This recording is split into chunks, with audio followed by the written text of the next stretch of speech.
श्री गुरुवे नमः। सर्वे भवन्तु सुखिनः, सर्वे सन्तु निरामयाः, सर्वे भद्राणि पश्यन्तु, माँ कश्चित् दुख भाग भवेत्। मित्रों, लोकसभा चुनाव 2024 की बात करते हैं। आप सबका अभिनंदन है, स्वागत है, वंदन है। जो 8वीं लोकसभा के चुनाव, जैसे आप सभी जानते हैं, 7 चरणों में लोकसभा चुनाव हुए। पहली वोटिंग जो है 19 अप्रैल को हुई, जिसमें 102 सीट्स के लिए मतदान हुआ। दूसरे चरण में 26 अप्रैल को था, 13 राज्यों की 89 सीट्स पर मतदान हुआ। तृतीय चरण 7 मई को 12 राज्यों की 94 सीटों पर मतदान हुआ। और चतुर्थ चरण 13 मई को 10 राज्यों की 96 सीट्स पर मतदान हुआ। पाँचवें चरण में 20 मई को 8 राज्यों की 49 सीटों पर मतदान हुआ। छठा चरण में 25 मई को 7 राज्यों की 57 सीटों पर मतदान हुआ। 7वां चरण में 1 जून मतलब अर्थात आज 8 राज्यों की 57 सीटों पर मतदान हुआ है। तो जो आज के तो आंकड़े, वोटिंग परसेंट के आंकड़े नहीं आए हैं, परंतु जो आंकड़े हैं वो पिछले पिछले 6 चरण के आंकड़े हमारे पास उपलब्ध हैं। आंकड़ों की बात करें उससे पहले मैं बात करता हूं कि 2019 में दलवार कितनी सीट्स किस दल को मिली थी। उसके बाद मैं चर्चा करूंगा कि 2024 में लोकसभा में एनडीए गठबंधन और आईएनडीआईए गठबंधन को लगभग कितनी सीट्स आने की संभावना है। ये हमने अपने मतदाता भाइयों से चर्चा करके हमने आकलन निकाले हैं। और मैं आशा करता हूँ, आशा ही नहीं पूर्ण विश्वास है कि हमारे ये आकलन बहुत सटीक होंगे। और सबसे पहले हम आपके सामने ये आंकड़े लेके आए हैं। अब देखिए, सबसे पहले लोकसभा के चुनाव समाप्त होते ही सबसे पहले हम आपके सामने आंकड़े प्रस्तुत कर रहे हैं। सबसे पहले हम बात करते हैं 2019 की। तो भारतीय जनता पार्टी को 303 सीट्स मिली थी और 303 सीट लेके सबसे बड़ा दल के रूप में उभरा था। कांग्रेस में उसको 52 सीट्स मिली थी, द्रमुक 23, टीएमसी को 22 सीट्स मिली थी, वाईएसआर 22, शिवसेना 18, जदयू 16, बीजेपी 12, बसपा को 10 सीट्स मिली थी, टीआरएस 9, लोक जनता पार्टी 6, सपा समाजवादी पार्टी 5, राष्ट्रवादी communist party 5, Akali Dal 2, TDP 3, national conference 3, Indian Muslim league 3, भारतीय communist party 2, AIM 2, Jharkhand Mukti Morcha 1, आप 1, केरल कांग्रेस 1, अन्ना द्रमुक 1, एनडीपीबी 1, आरएसपी 1, सिक्किम क्रांतिकारी मोर्चा 1, एआईयूटीडीएफ 1, AJSU 1, Naga people front 1, Mizo national front 1, NPP 1 और अन्य के खाते में 8 सीट्स गई थीं। और 2024 जिसके चुनाव अभी संपन्न हुए हैं, अभी लगभग 6:30 बजने वाले हैं और 6:30 पौने 7 के लगभग समय हुआ है। और पौने 7 बजे मैं आपके सामने सबसे पहले लोकसभा चुनाव का आंकड़े, राज्यवार आंकड़े प्रस्तुत कर रहा हूं। सबसे पहले हम बात करते हैं कि वोटर टर्नआउट क्या रहा। प्रथम फेज़ की बात करें तो प्रथम फेज़ में 66.22% मेल और पुरुष मतदाताओं ने भाग लिया और महिला मतदाताओं ने 0.7% मतदान किया। Third gender 31.32। इस तरह से 66.14% मतदाताओं ने अपने वोट का उपयोग किया। तो फेज़ 1 की बात की मैंने। और इसी तरह से सारे आंकड़े जो हमारे पास हैं वो आंकड़े कहते हैं कि 60% से लेके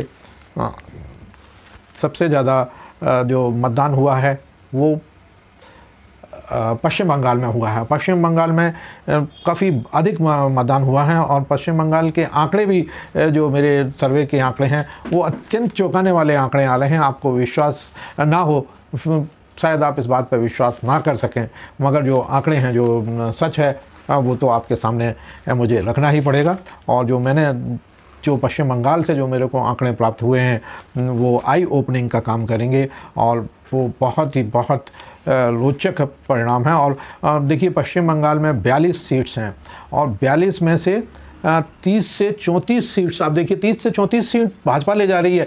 ये एक बहुत बड़ा अचंभा दिखाई दे रहा है। 30 से 34 सीट के बीच भाजपा को सीट्स मिल रही हैं। तृणमूल कांग्रेस जो है सिकुड़ती हुई नज़र आ रही है। 5 से 9 सीट्स के बीच एक जो है कांग्रेस को सीट मिलने की उम्मीद है। इस तरह से पश्चिम बंगाल का से यदि हम शुरुआत करते हैं तो पश्चिम बंगाल की स्थिति बिल्कुल उलट है। तृणमूल कांग्रेस का लगभग पूरा सफाया होता दिखाई दे रहा है।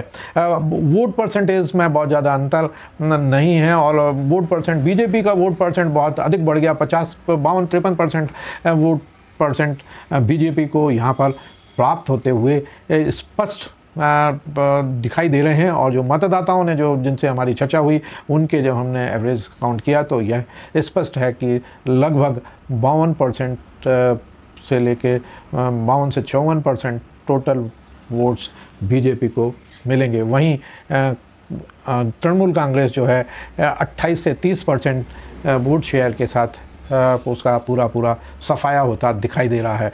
कांग्रेस के भी वोट परसेंटेज में बहुत ज़्यादा गिरावट देखी जा रही है। महाराष्ट्र की हम बात करते हैं। महाराष्ट्र की स्थिति बड़ी बहुत ज़्यादा कॉम्प्लिकेटेड है। महाराष्ट्र बहुत कॉम्प्लिकेटेड है और यहाँ पे एनडीए गठबंधन, यहाँ पर भी देखिए 48 सीट्स हैं। 48 सीट्स में एनडीए गठबंधन को बढ़त मिलती हुई दिखाई दे रही है और 30 से लेकर 34 सीट्स एनडीए गठबंधन यहाँ पर ले जाता हुआ दिखाई दे रहा है। उत्तर प्रदेश की बात करें मित्रों, उत्तर प्रदेश एक ऐसा राज्य है जहाँ से प्रधानमंत्री चुने जाते हैं और अभी तक का जो पूरा वो है, उत्तर प्रदेश से ही अधिकतर प्रधानमंत्री उत्तर प्रदेश के ही हुए हैं। तो उत्तर प्रदेश में पिछले चुनाव में 64 सीट्स बीजेपी को मिली थी और इस बार जो है मोदी और योगी का करिश्मा होता दिखाई दे रहा है। यहाँ पर बड़े आश्चर्य की बात है, ये तो कोई आश्चर्य, राजीव गांधी अपनी सीट्स निकालते हुए दिखाई दे रहे हैं। अमेठी में ज़रूर कुछ ऐसा आ रहा है कि अमेठी से स्मृति ईरानी चुनाव हार सकती हैं। ये बड़ा उलटफेर ऐसा दिखाई दे रहा है मतदाताओं से चर्चा करते समय, मगर जो है कांटे की टक्कर दोनों सीट्स पे है। बहुत स्पष्ट नहीं कहा जा सकता कि यहाँ पर कौन विजयी होगा, मगर ये दोनों सीटें देखने लायक हैं और बहुत कम मार्जिन से हार और जीत का यहाँ पर निर्णय होने वाला है। जो उत्तर प्रदेश के यदि पूरे ओवरऑल हम बात करते हैं तो 70 से 75 सीट इस बार जो है 6 से 11 सीट प्लस होने वाली है। बीजेपी यहाँ पर बढ़त लेती हुई दिखाई देती है। आंध्र प्रदेश की बात करें तो आंध्र प्रदेश में भी जो है 10 से 12 सीट्स एनडीए गठबंधन को मिलती हुई दिखाई दे रही हैं। बड़ा आश्चर्य है, यहाँ की स्थिति थोड़ी सी अच्छी है और आंध्र प्रदेश में बीजेपी गठबंधन जो है, एनडीए, मैं पार्टी की बात नहीं करता, एनडीए को इस बार अच्छी सीट्स मिल रही हैं। और बिहार की स्थिति बड़ी ख़राब है। जैसा कि पिछले इलेक्शन में था कि बिहार में बहुत अच्छे सीट्स बीजेपी को मिली थी और इस बार बीजेपी की स्थिति बिहार में, बीजेपी की स्थिति तो अच्छी है मगर एनडीए के घटक दलों की स्थिति बहुत अच्छी दिखाई नहीं देती। यहाँ पर डेंट लगता हुआ दिख रहा है। 26 से 30 सीट्स के आसपास एनडीए गठबंधन को मिलती दिखाई दे रही हैं। तमिलनाडु की बात करें तो तमिलनाडु में भी एनडीए गठबंधन इस बार पिछले चुनाव से अच्छा कर रहा है और 10 से 12 सीट्स यहाँ पे मिल रही हैं। अब मध्य प्रदेश की बात करते हैं। मध्य प्रदेश जो है सेंट्रल प्रदेश भी है और यहाँ पर पिछली बार 29 में से 28 सीट्स भारतीय जनता पार्टी ने जीती थी। यहाँ पर सीधी टक्कर है कांग्रेस और भारतीय जनता पार्टी की। यहाँ पर देखिए तो यदि हम अंचल वाइज बात करें तो रेवांचल या बघेलखंड की जो बात करें, वहाँ की स्थिति कांग्रेस की बहुत अच्छी है। विशेष रूप से सीधी में कांग्रेस चुनाव जीत सकती है। सीधी लोकसभा चुनाव जो है, सीधी का लोकसभा कांग्रेस की तरफ जाता हुआ दिखाई देता है। इसी तरह से रीवा और सतना की स्थिति भारतीय जनता पार्टी की बहुत अच्छी नहीं है। एक सीट और है मंडला सीट भी। मंडला में हालांकि यह है कि भारतीय जनता पार्टी अंतोगत्वा निकालती हुई दिखाई दे रही है, मंडला सीट भी, मगर यहाँ पर फंसी हुई है। दूसरी बात करें ग्वालियर अंचल की बात करें तो ग्वालियर में जो भिंड, मुरैना और जो आपकी ग्वालियर की सीट्स है, यहाँ पर भी कांग्रेस भारी दिखाई दे रही है। यदि छिंदवाड़ा की बात करें तो ये कमलनाथ की सीट है, परंतु यहाँ पर इस बार बीजेपी और नकुलनाथ में बिल्कुल क्लोज फाइट है, बहुत कम मार्जिन से हार जीत का निर्णय होगा। राजगढ़ जो दिग्विजय सिंह की सीट है, दिग्विजय सिंह जो है यहाँ से हारते हुए नज़र आ रहे हैं और इस हार के बाद वो ऐसे कयास लगाए जा रहे हैं कि वो बीजेपी ज्वाइन करने के लिए प्रयासरत हैं और बीजेपी को ज्वाइन कर सकते हैं। तो ये बहुत बड़ी खबर है, क्या दिग्विजय सिंह बीजेपी ज्वाइन करेंगे? तो ये संभावनाएं व्यक्त की जा रही हैं कि हाँ, दिग्विजय सिंह अपने पुत्र के भविष्य के लिए बीजेपी ज्वाइन कर सकते हैं। यहाँ पर ज्योतिरादित्य की जीत बहुत स्पष्ट है, परंतु यहाँ पर जो मार्जिन ज्योतिरादित्य को मिला करता था वह तो वहाँ पर ये देखना है कि हमारे मुख्यमंत्री यादव साहब का कितना प्रभाव पड़ता है। यदि उनका प्रभाव पड़ा उस सीट पर तो उनको बहुत अच्छी विजय मिलेगी और काफ़ी लंबे मार्जिन से वो जीतेंगे। और मध्य प्रदेश में 25 से लेके 29 सीट तक बीजेपी जीत सकती है। तो यदि 25 से लेके 28 सीट 25 से 28 सीट का यहाँ पर आंकड़े हमारे पास हैं।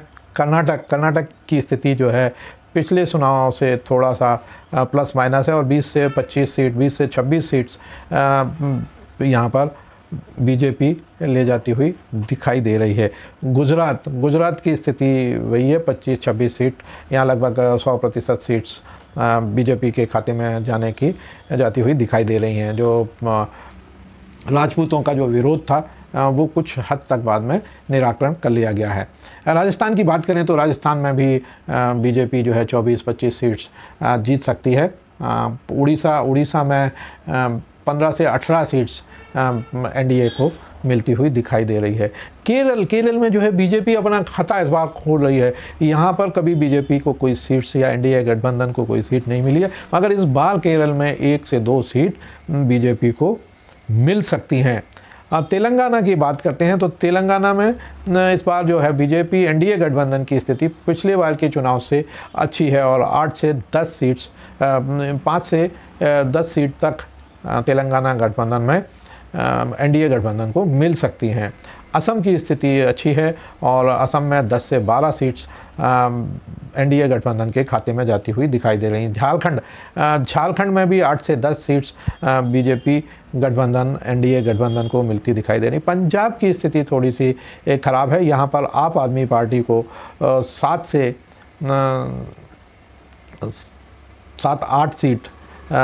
8 सीट आप आदमी पार्टी को मिल सकती हैं और एनडीए गठबंधन में 5 से 8 सीट्स जा सकती हैं। छत्तीसगढ़ में पूरा का पूरा क्लीन स्वीप है और 11 जो है 11 की 11 सीटें बीजेपी को मिलती हुई दिखाई दे रही हैं। हरियाणा में भी 7 से 9 सीट्स स्पष्ट रूप से भारतीय जनता पार्टी गठबंधन अर्थात एनडीए को मिलती हुई दिखाई दे रही। दिल्ली का चुनाव शुरू में ऐसा लग रहा था कि आप आदमी पार्टी और कांग्रेस के गठबंधन से वहां पर गुल खिल सकता है, किंतु अंत होते होते यहाँ की स्थिति बिल्कुल स्पष्ट हो गई है।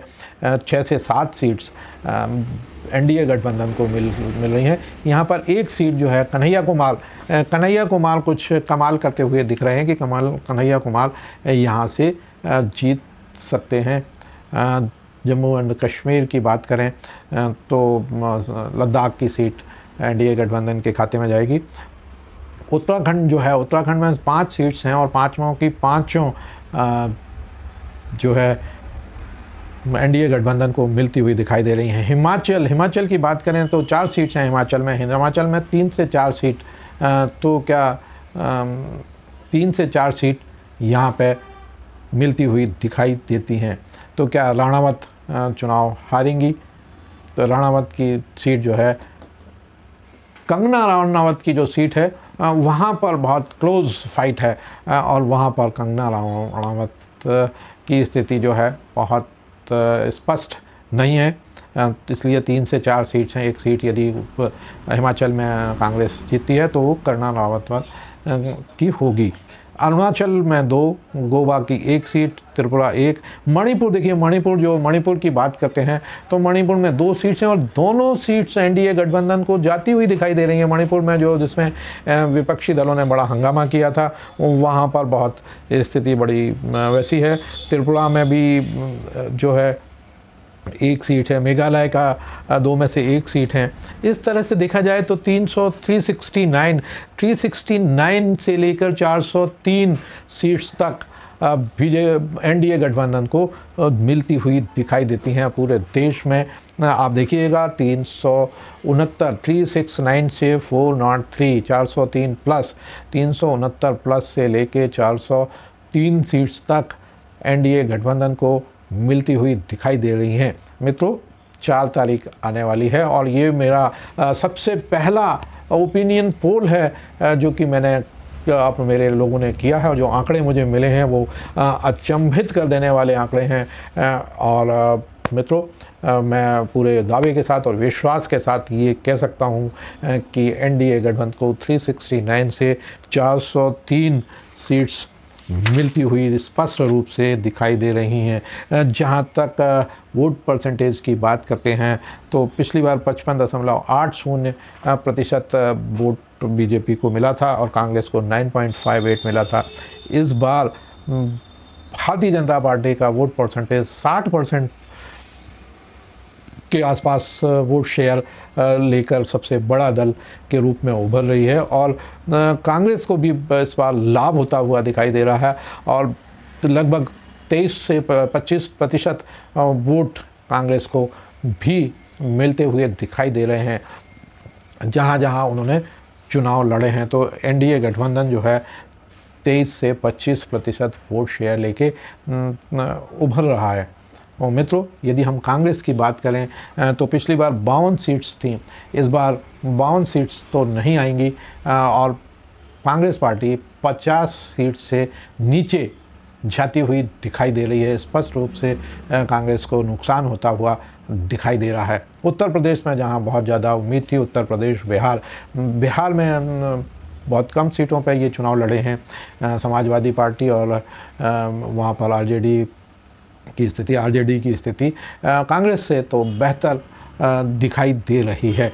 मित्रों, ये थे हमारे सबसे पहले ओपिनियन पोल और मित्रों, आप इसको देखते रहें, हम आपके साथ नए नए आंकड़े लेके आते रहेंगे और आप देखिए मैं राज्यवार अब आंकड़े प्रस्तुत करूंगा।